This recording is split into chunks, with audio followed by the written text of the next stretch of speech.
ಮಹಾರಾಣಿಯವರಿಗೆ ಪ್ರಣಾಮಗಳು. ಬಾ ಸಖಿ, ಬಾ. ನನ್ನನ್ನು ನೆನಪು ಮಾಡಿಕೊಂಡ ಕಾರಣವೇನು ಮಹಾರಾಣಿ? ಸಖಿ, ನಿನಗೆ ತಿಳಿದಿರುವ ಹಾಗೆ ಇದು ಯುದ್ಧದ ಸಮಯ. ನಮ್ಮ ಕಡೆಯ ಪ್ರಮುಖ ವೀರರೆಲ್ಲ ಹತರಾಗಿದ್ದಾರೆ. ಈಗ ಸ್ವತಃ ಪ್ರಭುಗಳೇ ರಾಮನೊಂದಿಗೆ ಯುದ್ಧ ಮಾಡಬೇಕಾದ ಅನಿವಾರ್ಯ ಪ್ರಸಂಗ ಒದಗಿದೆ. ದುಃಖ ಆತಂಕಗಳಲ್ಲಿ ತಲ್ಲಣಿಸಬೇಕಾದ ಸಮಯದಲ್ಲಿ ಅವರು ಆನಂದದಿಂದ ವೀಣಾವಾದನದಲ್ಲಿ ತಲ್ಲೀನರಾಗಿದ್ದರು. ಅದನ್ನು ಕಂಡು ನನಗೆ ಅಚ್ಚರಿಯಾಯಿತು, ಆತಂಕವಾಯಿತು, ಸಂದೇಹವಾಯಿತು. ಪ್ರಭುಗಳು ಸಂಹಾರಕ್ಕೆ ಯಾವುದೋ ತಂತ್ರವನ್ನು ಮಾಡಿರಬೇಕೆಂಬ ಭಾವನೆ ಬರುತ್ತಿದೆ. ಅದು ನಿಜವಾಗಿದ್ದರೆ ಅದು ಧರ್ಮವೋ ಅಧರ್ಮವೋ ಎಂದು ತಿಳಿಯಬೇಕಾಗಿದೆ. ತಾವು ಅನ್ಯತ ಭಾವಿಸದಿದ್ದರೆ ನಾನೊಂದು ಮಾತು ಕೇಳಲೇ? ಕೇಳು ಸಖಿ, ಅದೇನೆಂದು ಕೇಳು. ಮಹಾರಾಣಿ, ಪ್ರಭುಗಳು ತನ್ನ ಶತ್ರುಗಳನ್ನು ಗೆಲ್ಲಲೇಬೇಕೆಂದು ಯೋಚಿಸುವುದು ಸಹಜವಲ್ಲವೇ? ಅಲ್ಲದೆ ಪತಿಯ ಜಯವನ್ನು ಬಯಸುವುದು ಪತ್ನಿಯ ಕರ್ತವ್ಯವಲ್ಲವೇ?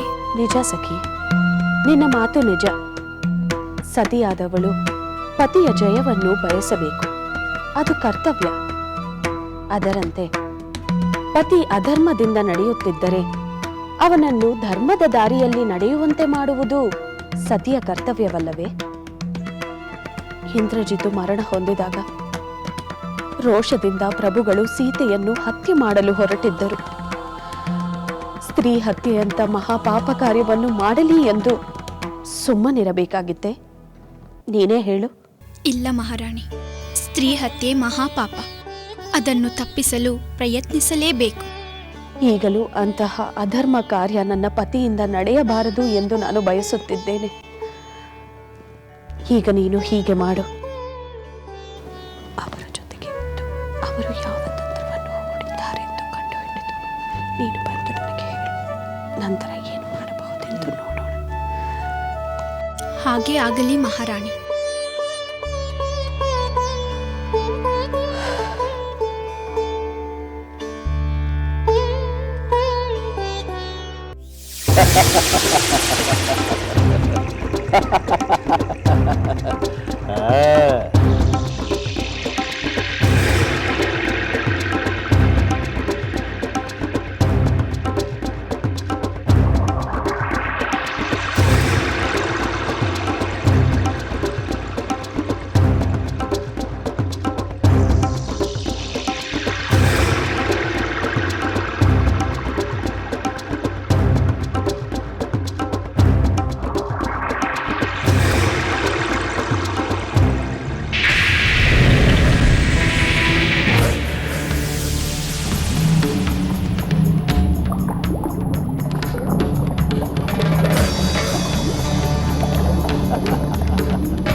ಎಂಥ ರಾಮಭಕ್ತ, ಮಹಾವೀರನಾದರೂ ಇವನು ಸೇವಕನಂತೆ ರಾಮಚಂದ್ರನ ಬಿಡಾರದ ದ್ವಾರದಲ್ಲಿ ಕಾವಲು ಕಾಯುತ್ತಿದ್ದಾನೆ.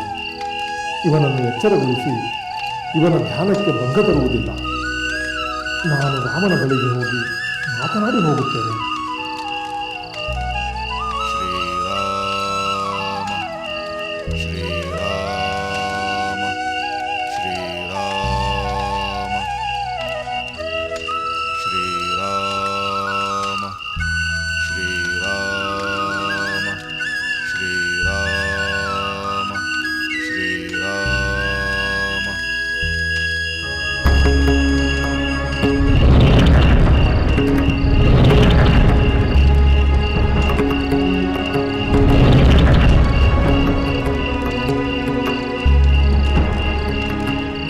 ರಾಮನಾಗಲಿ ಲಕ್ಷ್ಮಣನಾಗಲಿ ಕಾಣುತ್ತಿಲ್ಲವಲ್ಲ. ಇವರೆಲ್ಲಿಗೆ ಹೋದರು? ಬೇರೆ ಯಾವುದಾದ್ರೂ ಗುಡಾರದಲ್ಲಿ ನಿದ್ರಿಸುತ್ತಿರಬಹುದೇ? ಹಾಗಿದ್ದರೆ ಹನುಮಂತನೇಕೆ ಬಿಡಾರ ಕಾಯುತ್ತಿದ್ದ? ಎಲ್ಲ ವಿಚಿತ್ರವಾಗಿದೆಯಲ್ಲ.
ಎಲೈ ನರೋತ್ತಮರೇ, ನಾಳೆಯ ಬೆಳಗಿನವರೆಗೂ ಹಾಯಾಗಿ ನಿದ್ರಿಸಿ.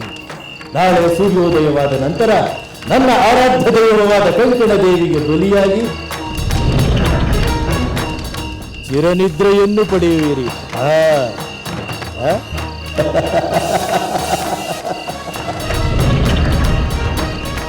ಜೈ ಕಂಕಣ ದೇವಿ.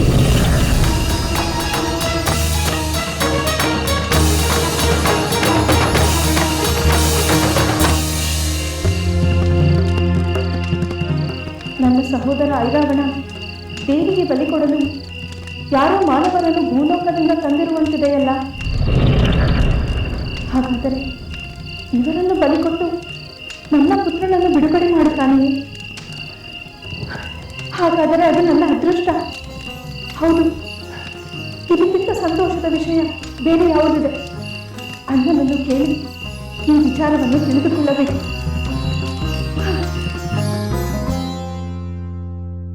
ಮಹಾರಾಣಿಯವರಿಗೆ ಪ್ರಣಾಮಗಳು. ಸಖಿ, ಬಂದೆಯಾ? ಏನಾದರೂ ವಿಷಯ ತಿಳಿಯುತ್ತೆ? ತಿಳಿಯಿತು ಮಹಾರಾಣಿ. ಹೌದೇ? ಅದೇನೆಂದು ಬೇಗ ಹೇಳು ಸಖಿ. ಅದೇನಾದರೂ ಅಧರ್ಮದ ಕಾರ್ಯವಾಗಿದ್ದರೆ ಅದನ್ನು ತಪ್ಪಿಸಲು ನಾನು ಪ್ರಯತ್ನಿಸುತ್ತೇನೆ. ಮಹಾರಾಣಿ, ಈ ಘಟನೆಯಲ್ಲಿ ಪ್ರಭುಗಳ ಧರ್ಮವಿದೆಯೋ ಅಧರ್ಮವಿದೆಯೋ ನನಗೆ ತಿಳಿಯದು. ಆದರೆ ರಾಮ ಲಕ್ಷ್ಮಣರು ತಮ್ಮ ಬಿಡಾರದಲ್ಲಿ ನಿದ್ರಿಸುತ್ತಿದ್ದವರು ಕಾಣೆಯಾಗಿರುವರಂತೆ. ಕಾಣೆಯಾಗಿದ್ದಾರೆಂದರೆ? ಹನುಮಂತ ಹೊರಗೆ ಕಾಯುತ್ತಲೇ ಇದ್ದನಂತೆ. ಆದರೆ ರಾಮ ಲಕ್ಷ್ಮಣರು ಬಿಡಾರದಲ್ಲಿ ಇಲ್ಲ. ಅಂದರೆ ಯಾವುದೋ ಮಾಯಾಶಕ್ತಿಯ ಪ್ರಯೋಗವಾಗಿದೆಯೇ? ಅದಕ್ಕೆ ಪ್ರಭುಗಳೇ ಕಾರಣವೇ? ಅದು ತಿಳಿಯದು ಮಹಾರಾಣಿ. ಇರಲಿ, ಆ ರಹಸ್ಯವನ್ನು ನಾನು ಪ್ರಭುಗಳಿಂದಲೇ ತಿಳಿಯಲು ಪ್ರಯತ್ನಿಸುತ್ತೇನೆ. ನೀನಿನ್ನು ಹೋಗು. ಆಗಲಿ ಮಹಾರಾಣಿ.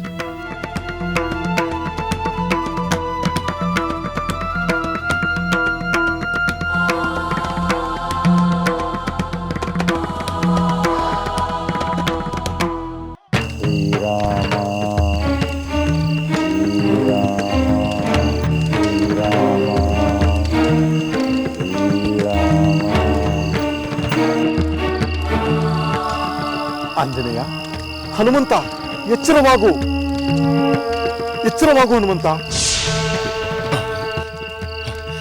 ವಿಭೀಷಣ, ನೀನು ಬಂದ ಕಾರ್ಯ ಆಯಿತೆ? ರಾಮಚಂದ್ರ ಪ್ರಭುವಿಗೆ ರಾವಣನ ರಹಸ್ಯ ಹೇಳಿದೆಯಾ? ನನ್ನನ್ನೇಕೆ ಎಚ್ಚರಗೊಳಿಸಿದೆ? ಹನುಮಂತ, ಏನು ಹೇಳುತ್ತಿರುವೆ? ರಾಮಚಂದ್ರನಿಗೆ ರಾವಣನ ವಿಷಯವನ್ನು ತಿಳಿಸಲು ನಾನು ಈಗ ತಾನೇ ಬಂದೆ. ನೀನು ರಾಮ ಧ್ಯಾನದಲ್ಲಿದ್ದುದರಿಂದ ನಿನ್ನನ್ನು ಎಚ್ಚರಿಸದೆ ನಾನು ಒಳಗೆ ಹೋದೆ. ಅಲ್ಲಿ ರಾಮನೂ ಇಲ್ಲ, ಲಕ್ಷ್ಮಣನೂ ಇಲ್ಲ. ಅವರು ಎಲ್ಲಿರುವರೆಂದು ಕೇಳಲು ನಿನ್ನನ್ನು ಎಚ್ಚರಿಸಬೇಕಾಯಿತು. ವಿಭೀಷಣ, ಇದೇನಿದು? ಯಾವುದೋ ರಾವಣನ ರಹಸ್ಯವನ್ನು ಹೇಳಬೇಕೆಂದು ಆಗಲೇ ಬಂದು ನನ್ನ ಜೊತೆ ಮಾತನಾಡಿ ಒಳಗೆ ಹೋದೆಯಲ್ಲ? ಇಲ್ಲ ವಾನರ ಶ್ರೇಷ್ಠ, ನಾನು ಈಗ ತಾನೇ ಬಂದದ್ದು. ಒಳಗೆ ರಾಮ ಲಕ್ಷ್ಮಣರು ಇಲ್ಲದಿರುವುದನ್ನು ಕಂಡು ಹೊರಗೆ ಬಂದೆ.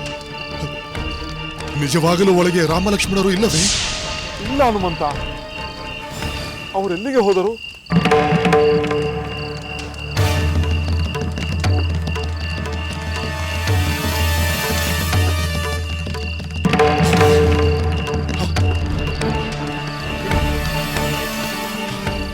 ಇದೇನು ಆಶ್ಚರ್ಯ!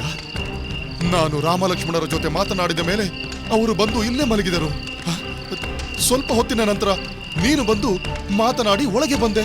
ಇಲ್ಲ ಆಂಜನೇಯ, ನಾನು ಬಂದದ್ದೇ ಈಗ. ಸುಳ್ಳು ಹೇಳಬೇಡ ವಿಭೀಷಣ. ಇಲ್ಲ ಹನುಮಂತ, ನಾನು ಸುಳ್ಳು ಹೇಳುತ್ತಿಲ್ಲ. ಹಾಗಾದರೆ ನಾನು ಸುಳ್ಳು ಹೇಳುತ್ತಿದ್ದೇನೇನು? ಎಂದಾದರೂ ನಾನು ಸುಳ್ಳು ಹೇಳಿದ್ದೇನೇನು? ಆಂಜನೇಯ, ನೀನು ಸುಳ್ಳು ಹೇಳುತ್ತಿರುವೆಂದು ನಾನು ಹೇಳುತ್ತಿಲ್ಲ.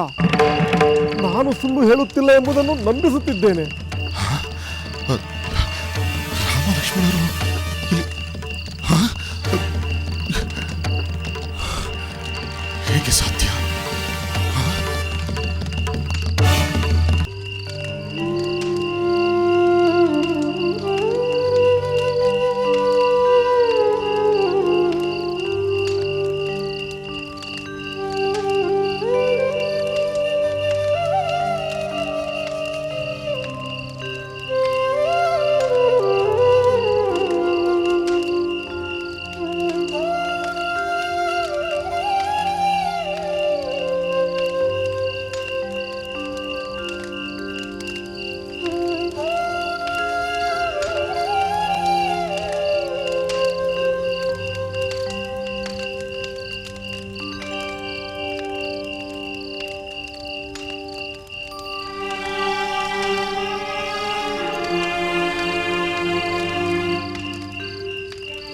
ಸೀತೆ, ಏನು ತ್ರಿಜಟೆ? ಎಚ್ಚರವಾಗಿರುವೆ. ಸದಾ ನಾನು ಎಚ್ಚರದಿಂದಲೇ ಇರುತ್ತೇನೆ ತ್ರಿಜಟೆ. ಏಕೆಂದರೆ ಯಾವ ಕ್ಷಣದಲ್ಲಿ ನನ್ನ ಸ್ವಾಮಿ ಬಂದು ನನ್ನನ್ನು ಕರೆದುಕೊಂಡು ಹೋಗುತ್ತಾರೋ ಎಂದು ಕಾತರದಿಂದ ಕಾಯುತ್ತಲೇ ಇದ್ದೇನೆ. ಅಂದರೆ ನಾನು ಊಹೆ ಮಾಡಿದ್ದು ನಿಜವಾಗಲಿಲ್ಲ. ಯಾವ ಊಹೆ ತ್ರಿಜಟೆ? ನಿನ್ನ ಸ್ವಾಮಿ ನಿನ್ನನ್ನು ಕಾಣಲು ಇಲ್ಲಿಗೆ ಬಂದಿರಬಹುದು ಎಂದು ಊಹೆ ಮಾಡಿದ್ದೆ. ಅದು ಸುಳ್ಳಾಯಿತು. ನಿನ್ನ ಮಾತು ವಿಚಿತ್ರವಾಗಿದೆ ತ್ರಿಜಟೆ. ನಿನಗೇಕೆ ಅಂಥ ಯೋಚನೆ ಬಂತು? ಏನಾಯಿತು? ವಾನರ ವೀರರೆಲ್ಲ ಆತಂಕಗೊಂಡಿದ್ದಾರೆ. ರಾಮ ಲಕ್ಷ್ಮಣರು ತಮ್ಮ ಬಿಡಾರದಲ್ಲಿ ಇಲ್ಲವಂತೆ. ತಮ್ಮ ಬಿಡಾರದಲ್ಲಿ ಇಲ್ಲ ಎಂದರೆ? ಬಿಡಾರದಲ್ಲಿ ನಿದ್ರಿಸುತ್ತಿದ್ದವರು ಕಾಣೆಯಾಗಿರುವರಂತೆ. ವಿಭೀಷಣ ಪ್ರಭುಗಳು ಒಳಗೆ ಹೋದಾಗ ಅವರು ಅಲ್ಲಿಲ್ಲದಿರುವುದನ್ನು ಕಂಡರಂತೆ.